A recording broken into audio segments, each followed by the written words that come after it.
कुमार पूर्णिमा रे जह्नर देखा दर्शन नहीं। नमस्कार सांगमाने, आज हूँ कुमार पूर्णिमा से सकाळू उठी मु गाधुआ पाधुआ सारी रेडी है कलश बसई देइथिली चौरा पाखरे आउे आसी ठाकुर पूजा करदेइथिली।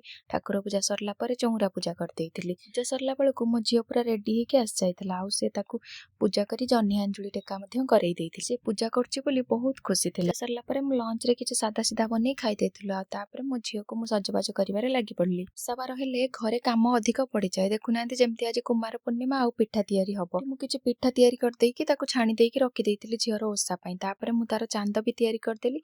सब भोग आउ चांद को मु गोटे जगह करके रखिदेली। तापरे माँ झियो रेडी है टिके फोटोशूट कर देइथिली। संध्या समय हे जिवरु तापरे संध्या पूजा रे लागि पड़लु। प्रथमे चौरा पूजा आउ तापरे चांद पूजा। मो पटे अछि चांद पूजा सरला परे जो कुमारी झियो माने पूजा करथिबे ता सेमानकु मध्ये बंदा देइ थाए। तेनु करी मु ताकू फॉलो करिके मो झियो को भी बंदापना कर देइथिली। बना सारी ठाकुरन को नमस्कार करी तापरे भोग लगेइ देलु। सब सरला परे शेषरे चौरा रे अर्घ्य अर्पण करी एमिति भाबरे कुमार पूर्णिमा को समाप्त करा जाइथिला। सरला परे मो झियोर आउ थरे फोटो सेक्शन आरंभ हो जाइथिला। देखुनांती केते पोज देकी फोटो उठौछि। तापरे ओसा करछि बोली मो झियो आसी के समस्त को टिके मुंडिया मारदेला। आ राती रे बेसी किछि न करी आमे से पिठाउ खाइ दे सोइ पड़लु।